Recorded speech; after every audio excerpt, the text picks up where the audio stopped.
as the video said, Shema means listen, hear, obey. And today's message is listen, hear, obey, and love. Because today's text is from Matthew chapter 22, verses 34 through 40.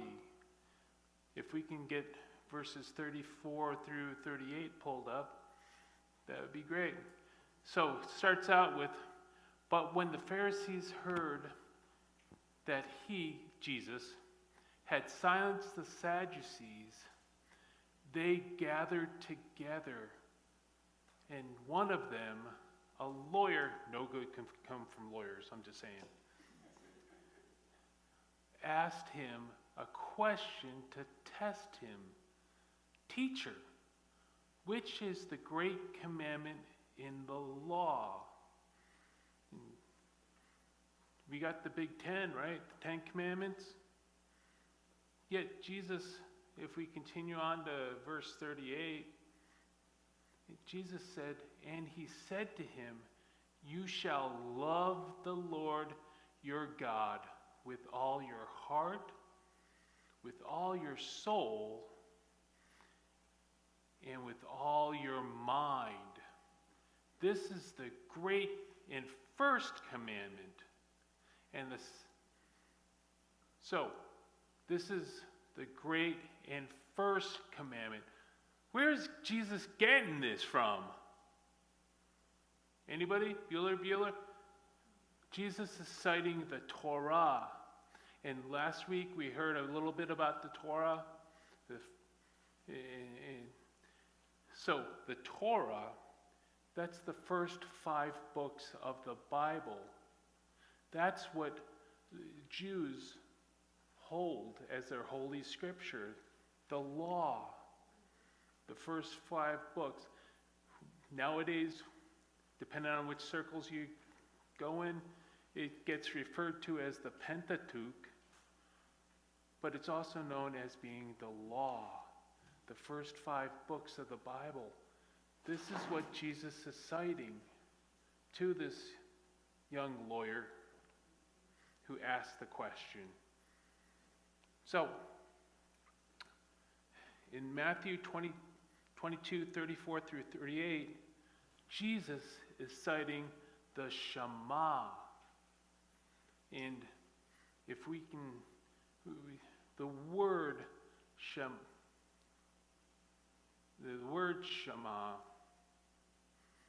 right, means what? We just watched a video on it.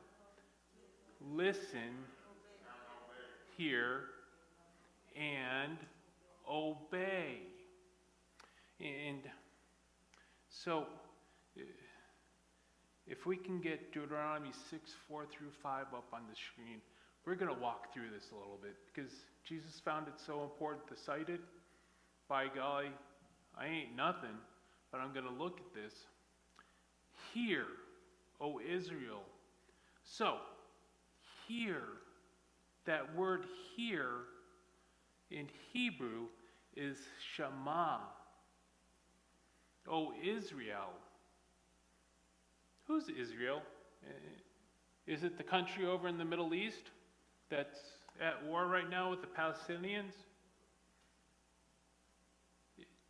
Is it the nation of people that Jesus was a part of? Yeah, this is a couple thousand years old. And is, more importantly, was Israel a person? Yeah, also known as Jacob. So he's in the Shema, hear, O Israel. We need to be paying attention to this because, yeah, it's being addressed to us. The Lord our God, the Lord is one. And I get it that we believe in the Father, Son, and Spirit. Well, that's polytheism. That's having more than one God, right? There's 3 if we adhere to that, but we don't. as Christ followers, we're monotheistic. Not polytheistic, but mono, meaning one. Poly means many. Love the Lord your God. Right? You shall love the Lord your God with all your heart and with all your soul. Right? That's kind of self-explanatory. All our heart, right? I mean, we drive around town and we see the bumper stickers. I heart New York. I heart Cleveland. I heart football team. I love in with all your soul. To love. Has anybody in here ever been in love? I have. Do I want to know everything I possibly can know about that person, about that thing that I love? Case in point, when I don't like hunting, right? I don't like walking through the woods and busting a cap in Bambi. Doesn't really do anything for me. I don't like it when I can go to the grocery store. But some people do like hunting, and they do like the taste of game, and they use it, and they love it. So, if I were to go, Amy, come on, let's go hunting, because I love you. Do I really love her if we're going hunting? And I'm hazarding a guess, Amy, you don't like hunting either. I don't know, you might be the crazy kid up the street with the baseball bat. I don't know. But I don't like hunting. Why am I going to, and I'm hazarding a guess here that Amy doesn't like hunting. Why am I going to go hunting with Amy? But do we have a guidebook, guidelines as to what God likes? What feeds, how we can worship God? Short answer, yes. And I was reaching under my chair to grab one of the said guidebooks, but wasn't no shelf. It's called a Bible. And when this was written in the Old Testament. And God lays himself out, God the Father, about what he likes and what he doesn't like. If we are saying we love God, shouldn't we know what God likes and doesn't like? Exactly. Yes, we should. What brings pleasure to God? And then we fast forward a couple thousand years to Jesus. Jesus was God. And did Jesus lay out what he liked and what he didn't like? Absolutely. And do we follow Jesus? Absolutely. But again, do we follow Jesus to the bar? No, because Jesus didn't do that. Jesus didn't like that. Right? We're not saying we love Jesus when we do that.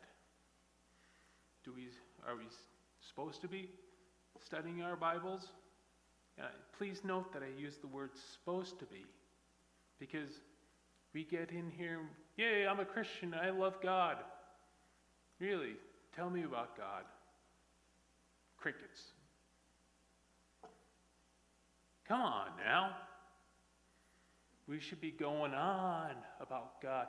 We should be citing the Bible because we love God. Therefore, we want to know everything about God. And it says here in the Shema, please note the language, you shall love the Lord. It's not if you feel like it. You shall. That is a command. And the word here, Shema. What does Shema mean again? Listen and obey. Hear, Shema, O Israel. The Lord our God, not their God, our God. The Lord is one. We have one God. You shall love the Lord your God with all your heart and with all your soul. And then we get to, and with all your might. So, what was the Old Testament written in? Anybody? Bueller? Hebrew. Not just Hebrew, but Masoretic Hebrew. And that word might, it's kind of good. It doesn't capture the word that's used there all the way, because the word that's used there is ma'od. And ma'od, there is no direct English correlation to. There's no word for ma'od in English. The closest we can get to for ma'od is muchness. And my English teacher would be smacking me upside the head right now, because it's not a word. But we need to love God with all our heart, all our soul, and with all your ma'od, whatever's left over. All you is love God. That's the first commandment, not suggestion, the first commandment. Right? And then moving forward, we get to the rest of this in Matthew 22, 37 through 38. If we can get that pulled up again, the Matthew 22, 37 and 38, or 39 through 40, that works too. And Jesus says, and the second is like it. You shall love, not like, not tolerate, but you shall love your neighbor as yourself. Now, who's asking this question? Oh, that's right, it's a lawyer. They find excuses for anything. Who is my neighbor? Anybody? Bueller? I hear everyone over here. Yeah, everyone. And I remember this because when I was a lot younger and a lot more spry, I went to Djibouti, Africa, with two pastors, and went to a school there, and those pastors threw me under the bus. Talked to these third grade kids. Talked to them about this. So, read it to them, and this boy goes, "You're not my neighbor. You live in the United States. I live in Djibouti, Africa." It's not just who, when we walk out the door, it's not just who lives in the house to our right or left or across the street. It's all of us. You all have heard the term, we live in a global community. Who'd have thunk it? Jesus, a couple thousand years ago, is citing that we live in a global community. And where is Jesus getting this stuff from? You shall love your neighbor as yourself. Where's Jesus getting that from? The Torah, the Pentateuch. He's getting it from Deuteronomy 6, verses 4 and 5. If we can get that pulled up, that'd be appreciated.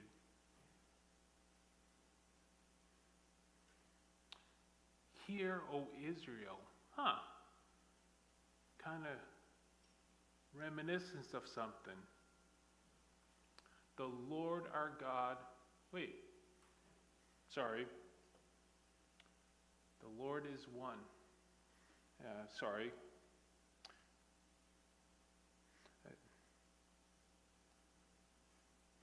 So, there we go, Leviticus. Sorry, I kind of slipped up. Chapter 19, verse 18. You shall not take vengeance or bear a grudge against the sons of your own people, but you shall love your neighbor as yourself. I am the Lord, all capital letters. Who's that said that? The Lord. I am the Lord. That means I am Yahweh. And that's the closest we can get to it, because as Pastor Jose cited last week, we only have initials for Yahweh. I hope I'm saying the name right, but we just get the capital letters, and we get this, I am the Lord. This is God saying this, that we are to love everyone. We shall love your neighbor as yourself. And I got a 3rd grade boy in Djibouti, Africa saying, y'all are our neighbors. And we, again, reached this new term, global community. It's only a couple thousand years old, right? Jesus is citing that we're to love our neighbor, and we're all neighbors. So,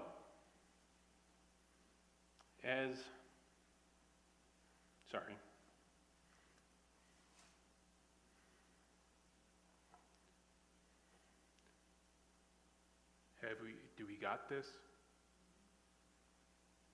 Okay, because I'm going to beat a dead horse. Romans chapter 13, verse 10. The Apostle Paul, the brother Paul, is writing this. Love does no wrong to a neighbor. Therefore, love is fulfilling the law. Have you all ever heard the term, keep it simple, stupid? Boy, howdy. I used to hear that all the time.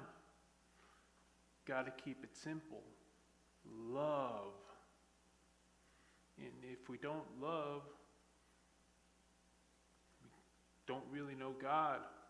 I'd recommend going back, learning about love, and God just falls in there.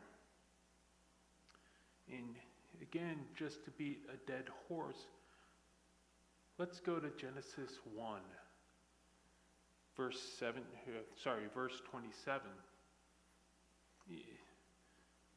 This is how it all starts in Genesis, right? And we get some flipping around here in our Bibles. But if we can get Genesis 1:27 pulled up on the screen, this way we can all follow along, because we know how in Genesis God created everything. And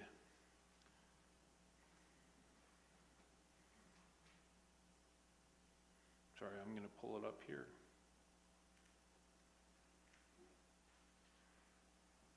That's the first book of the Bible, first chapter of the Bible. And it says, so God created man in his own image. Pay careful attention. So God created man in his own image. In the image of God, he created him. And that him is kind of the Bible isn't being sexist. It's talking about humanity, right? God created everyone in his own image. And so God created mankind in his own image. How many Christians do we have in here? Oh, I'm willing to bet everyone. Right? You're in church, it's Sunday, it's a beautiful day out, and you're here. Right? God created each and every one of us in his image. Now, does that mean that God is a frumpy, middle-aged white guy? No, it doesn't. Does that mean God is a soon-to-be teenaged black girl? No, doesn't mean that. Is Amy my sister? Absolutely. Is Doug my brother? Absolutely. And you heard Pastor Jose, and I hope one day to be as handsome as him, going, Brother Mike is going to come up here and deliver the message. I got a lot to work on, because again, one day I hope to be as handsome as he is, but not biologically his brother, but he is my brother. Amy's my sister. Doug's my brother. Marvin's my brother. You all are part of my family. And that is what Jesus is getting at. Right? In question for you all to ponder over us. If we love God, if we are Christ followers, should we not be loving God's image bearers?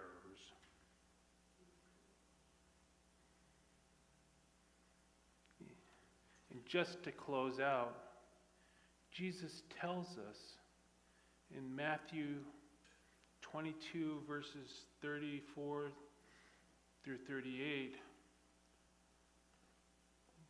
we just rehash this, but when the Pharisees heard that he had silenced the Sadducees, that means Jesus laid the smack down on them. Sidebar. They gathered together, and one of them, a lawyer, asked him a question to test him. Teacher, which is the great commandment in the law? And Jesus responded, if we go on to 37 and 38,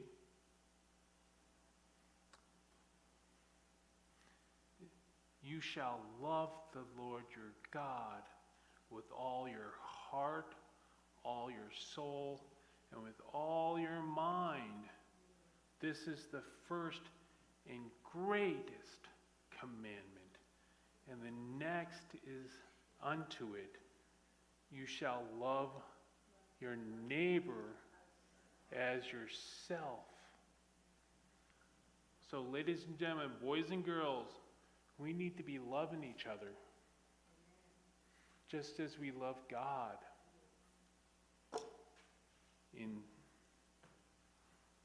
This is definitely something that we need to be reflecting on in contemplating. Father, thank you for this day. Thank you for blessing us so abundantly as you've taught us to say, Our Father, who art in heaven, hallowed be thy name. Thy kingdom come, thy will be done, on earth as it is in heaven. Give us this day our daily bread, and forgive us our trespasses, as we forgive those who trespass against us. And keep on. Temptation. For thine is the kingdom and the power and the glory forever and ever. Amen.